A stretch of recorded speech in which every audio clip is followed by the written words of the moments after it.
Last time पर बच्चों हमने 7.2 के क्वेश्चन सॉल्व किए थे। क्वेश्चन 7.3 आपके आउट ऑफ सिलेबस हो चुका है, मतलब ये सिलेबस से रिमूव कर दिया है। तो एरिया ऑफ ट्रायंगल वाला टॉपिक हम नहीं पढ़ेंगे, है ना।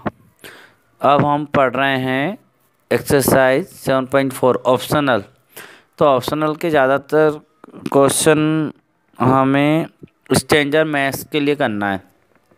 बाई चांस स्टैंडर्ड मैथ्स में अगर कोई क्वेश्चन आ जाता है तो हमें वो करना है एग्ज़ाम में, तो इसके लिए हम इस ऑप्शनल वाली एक्सरसाइज को सॉल्व करेंगे, ठीक है।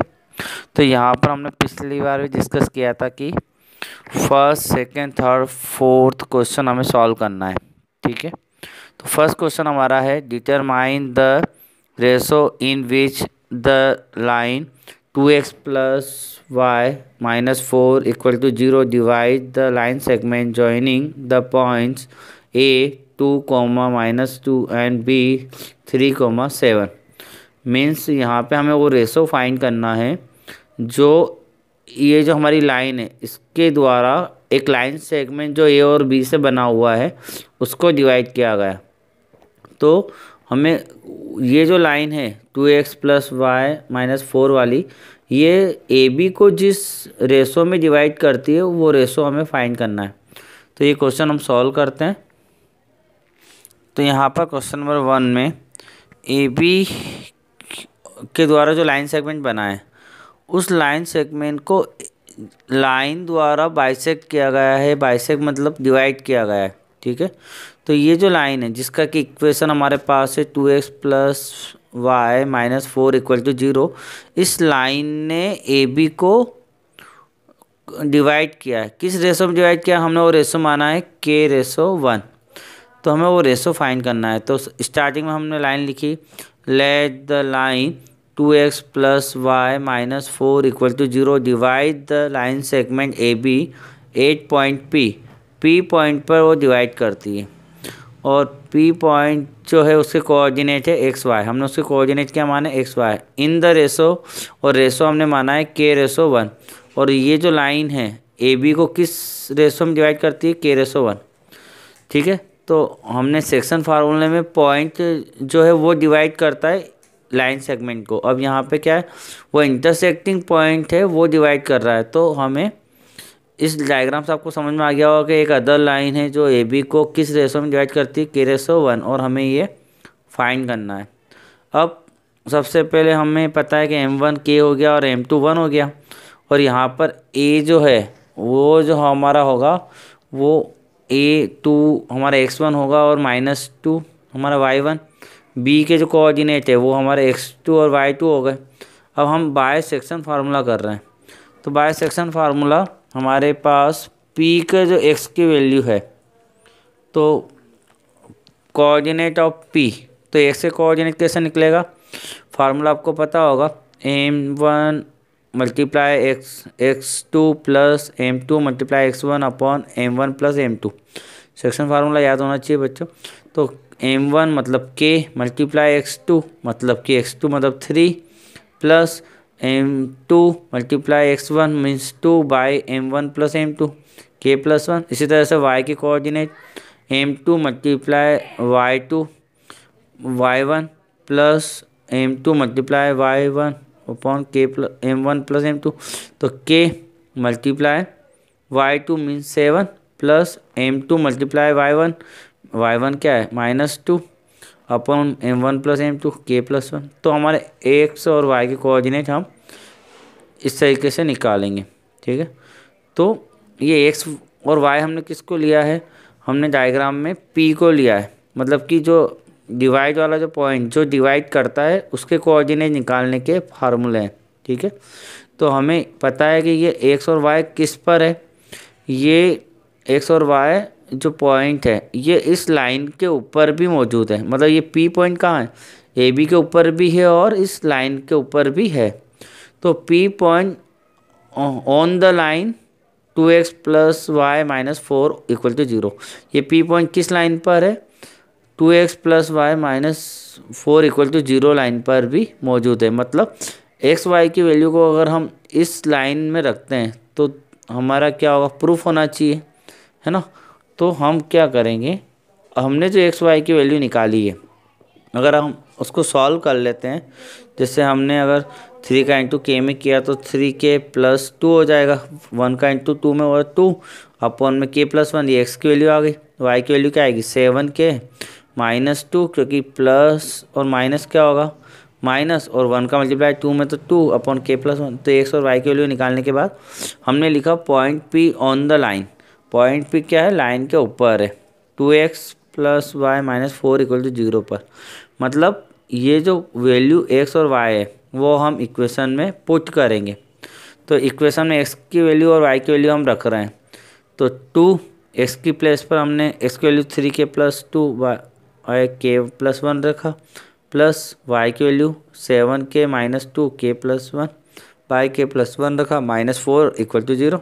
अब हमने 2 का मल्टीप्लाई अंदर कर लिया है, तो 2 का 3 में तो 6k प्लस 2 का 2 में 4 अपॉन में k प्लस 1, प्लस यहाँ पर सेम आएगा 7k minus 2 upon k plus 1 equal to 4। और ये 4 प्लस का कैसे हुआ, ये माइनस का 4 है ना, ये इक्वल के दूसरी तरफ जाके क्या होगा प्लस 4 हो गया, तो 0 में प्लस 4 होगा तो 4। समझ में आ रहा ना बच्चों कि ये माइनस का 4 सेकंड अदर साइड पे जाके क्या हुआ प्लस 4 इक्वल टू 4 हो गया। अब हम यहाँ पे एलसीएम ले रहे हैं, तो k प्लस 1 सेम है, तो सेम होता है तो उसको हम एक बार लिखते हैं, पता है आप लोगों को k प्लस 1। अब जब k प्लस 1 का डिवाइड k प्लस 1 में तो 1 टाइम, मतलब जब नीचे का सेम होता है तो ऊपर का वैसा ही आ जाता है। तो 1 का multiply k plus 4 6k plus 4 में होगा तो 6k प्लस 4 सेम आएगा, प्लस k प्लस 1 का डिवाइड k प्लस 1 में 1 टाइम, 1 का मल्टीप्लाई 7k माइनस 2 में होगा तो सेम वही आएगा, है ना। तो जब नीचे के सेम होते हैं तो ऊपर के नंबर को डायरेक्ट हम सॉल्व कर सकते हैं, इक्वल टू 4। तो यहाँ पर हमारे पास 6k और 7k दोनों क्या हुए k वाले, तो 13k हो गया, और 4 में से 2 गया तो प्लस 2 बचा, क्योंकि बड़ी संख्या प्लस की, और k प्लस 1 का यहाँ अपॉन में तो दूसरी तरफ किस में चल जाएगा मल्टीप्लाई में चल जाएगा, तो 4 के साथ k प्लस 1 मल्टीप्लाई में चला गया है, ठीक है।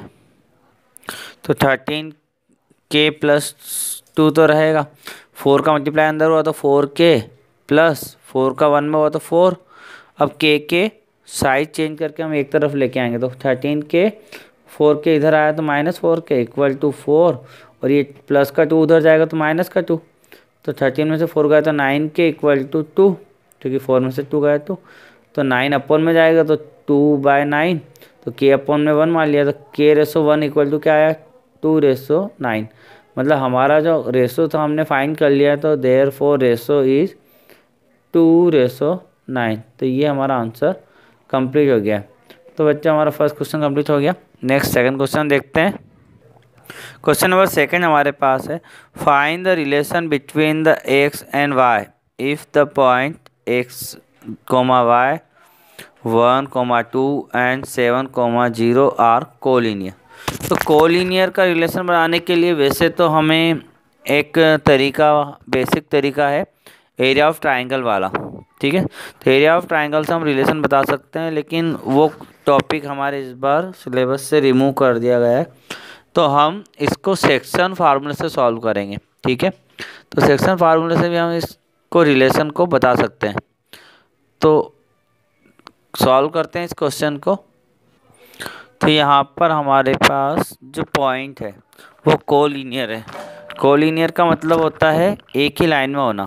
तो फर्स्ट पॉइंट हमने लिया एक्स वाई वाला, ठीक है। सेकंड पॉइंट 7, 0, थर्ड पॉइंट हमारा 1, 2।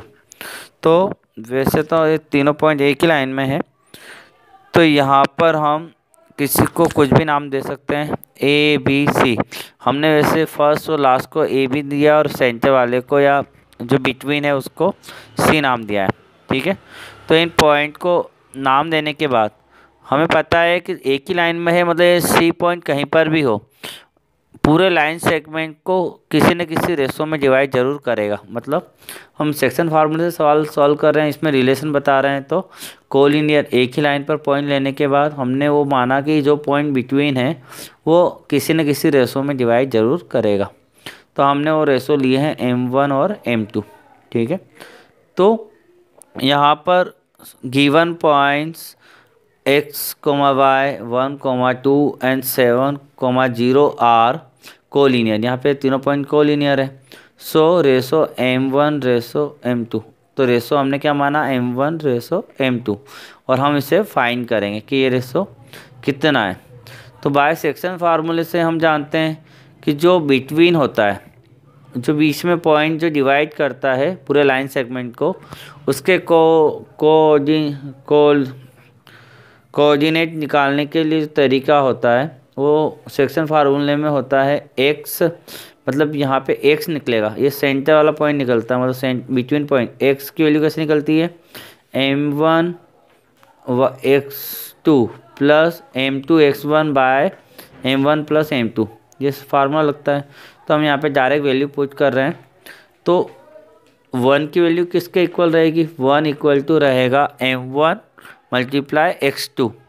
तो m1 मल्टीप्लाई x2 क्या है 7, plus m2 multiply x1, x1 क्या है x upon m1 plus m2, ये सेक्शन फार्मूला है। तो इसमें वैल्यू ये तो हुई x के लिए। अब y के लिए क्या होगा, y की वैल्यू क्या है 2, और m1 मल्टीप्लाई y2 मतलब कि 0, प्लस m2 मल्टीप्लाई y1 मतलब y upon m1 plus m2। अब यहाँ से हमें 1 इक्वल टू मिला 7m1 plus m2x upon m1 plus m2, और इसी तरह से 2 की वैल्यू जो y की वैल्यू है 2, उसकी 0 का मल्टीप्लाई किसी भी नंबर में करो 0 होता है, तो 0 प्लस y का m2 में तो m2y upon m1 plus m2। अब हमने क्रॉस मल्टीप्लाई किया, m1 प्लस m2 का मल्टीप्लाई किससे हुआ 1 से, क्योंकि ये डिवाइड में है तो मल्टीप्लाई में चला गया, तो 1 का मल्टीप्लाई m1 प्लस m2, इधर क्या बचा 7m1 प्लस m2x। इधर पहले हम x वाले को सॉल्व कर लेते हैं। तो 1 का मल्टीप्लाई किसी भी नंबर में करो वही नंबर आता है, तो m1 plus m2 equal to 7m1 plus m2x। अब m1 एक तरफ और m2 एक तरफ, तो m1 और ये 7m1 इधर आया तो क्या का हुआ माइनस का, प्लस का इधर आके minus 7m1 equal to m2x पहले से है, और ये m2 उधर जाके क्या का होगा माइनस का, तो माइनस का m2। अब यहाँ पे m1 कॉमन है, हालांकि यहाँ पे हमने क्या किया m1 और 7 वाले को माइनस किया, क्योंकि यहाँ पे आगे कुछ भी नहीं है तो 1, तो 7 में से 1 गया तो माइनस का 6m1 बचा, क्योंकि ये दोनों m1 वाले हैं। यहाँ पे x में से तो हम माइनस कर नहीं पाएंगे है ना, कोई नंबर होता तो कर भी लेते, तो m2 कॉमन ले लेंगे, तो x माइनस यहाँ पे m2 बाहर आया तो क्या बचा 1, तो x माइनस 1। अब हमें रेशो निकालना है, तो m1 के अपॉन में हम उधर से m2 अपॉन में लाए, तो m1 और उधर से m2 अपॉन में आया, x माइनस 1 है और इधर से -6 उधर अपॉन में चला गया, तो m1 अपॉन m2 का आंसर क्या आया x minus 1 by -6, equation number 1। तो ये हमने सेक्शन फार्मूले का यूज़ करते हुए हमने m1 अपॉन m2 का आंसर निकाला। इसी तरीके से y से भी, y के कोऑर्डिनेट से भी हम यही रेशो निकालेंगे। तो y के कोऑर्डिनेट को हमने देखा था कि 2 equal to 0 plus m2y upon m1 plus m2, तो यहाँ पे क्रॉस मल्टीप्लाई हुआ तो m1 प्लस m2 का मल्टीप्लाई किससे हुआ 2 से, तो 2m1 plus m2 equal to m2y। अब 2 का मल्टीप्लाई अंदर दोनों में कर लिया, तो 2m1 plus 2m2 equal to m2y। अब m1 वाले एक तरफ, तो m1 का तो अकेला है 2m1, और m2 वाले इक्वल के दूसरी तरफ चले गए, m2y और ये 2m2 उधर जाएगा तो माइनस का हो गया, फिर m2 जो है वो कॉमन ले लिया, तो y माइनस 2, और m1 के अपॉन में क्या आएगा m2, और ये 2 उधर अपॉन में चला गया, तो y माइनस 2, और ये 2 उधर अपॉन में गया तो अपॉन में 2, और m1 अपॉन m2, तो ये इक्वेशन नंबर 2। तो पहली इक्वेशन में भी हमने वैल्यू किसकी निकाली x कोऑर्डिनेट से m1 अपॉन m2, और y कोऑर्डिनेट से भी किसकी निकाली m1 अपॉन m2, तो ये दोनों इक्वल वैल्यू है, मतलब m1 अपॉन m2 की वैल्यू है, मतलब ये दोनों इक्वल रहेंगे। तो बाय इक्वेशन 1 एंड 2 हम इन दोनों वैल्यू को सॉल्व करेंगे, तो x माइनस 1 अपॉन -6 इक्वल होगा y माइनस 2 अपॉन 2 के, क्योंकि बाय इक्वेशन 1 और 2 से दोनों इक्वल है। अब 2 का cross multiply x minus one में हुआ तो 2 का multiply x minus one equal -6 का मल्टीप्लाई किस में हुआ y माइनस टू में। तो हमने इसको ब्रैकेट में ले लिया है, ये दोनों ब्रैकेट में आ गए और ये दोनों भी ब्रैकेट में आ गए, x माइनस वन भी ब्रैकेट में आ गया।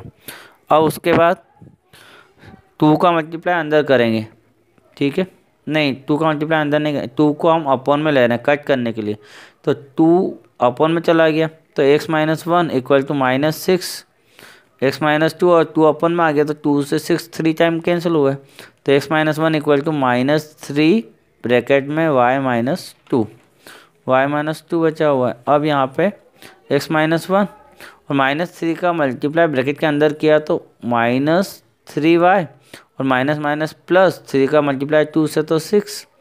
अब हमने सारे लेफ्ट हैंड साइड में ले लिया, तो x माइनस वन तो पहले से है, ये प्लस -3y है, ये इधर आके क्या बनेगा +3y और 6 प्लस का इधर आके क्या बनेगा माइनस इक्वल टू 0, क्योंकि ये दोनों इधर आ चुके हैं। अब यहाँ पर x प्लस 3y और ये दोनों माइनस के हैं तो दोनों प्लस हो जाएंगे, तो 7 और बड़ी संख्या माइनस की तो -7 इक्वल टू 0। तो ये हमारा रिलेशन बन चुका है। बच्चों अगर आपको ये a1 अपन m2 का अगर डायरेक्ट फार्मूला पता हो तो आप आसानी से कर सकते हैं। तो और के अकॉर्डिंग हम थोड़ा सा इसमें समझा देते हैं आपको, इस तरीके से भी आप कर सकते हो, जैसे कि डायग्राम तो आपको समझ में आ ही गया होगा कि 1 2 3 3 बिंदु हमारे पास, 3 पॉइंट हमारे पास है और सारे पॉइंट कोलिनियर है, तो उनके हमने कोऑर्डिनेट लिखे हुए हैं, रेशो m1 m2 है। हम सेक्शन फार्मूले से क्या कर रहे हैं, m1 अपॉन m2 का रेशो निकाल रहे हैं। तो इसका अगर डायरेक्ट फार्मूला अगर आपको याद हो तो आप इक्वेशन बनाने की जगह पर डायरेक्ट सॉल्व कर सकते हो। जैसे हमने यहाँ पे फार्मूला लिखा कि m1 अपॉन m2 का अगर रेशो आपको निकालना है तो x1 minus x upon x minus x2, ये फार्मूला लगेगा। तो हम जानते हैं यहाँ पे x क्या है, और ये तो दोनों a के जो है वो x1 y1 है, ये x और y है और ये x2 y2 है।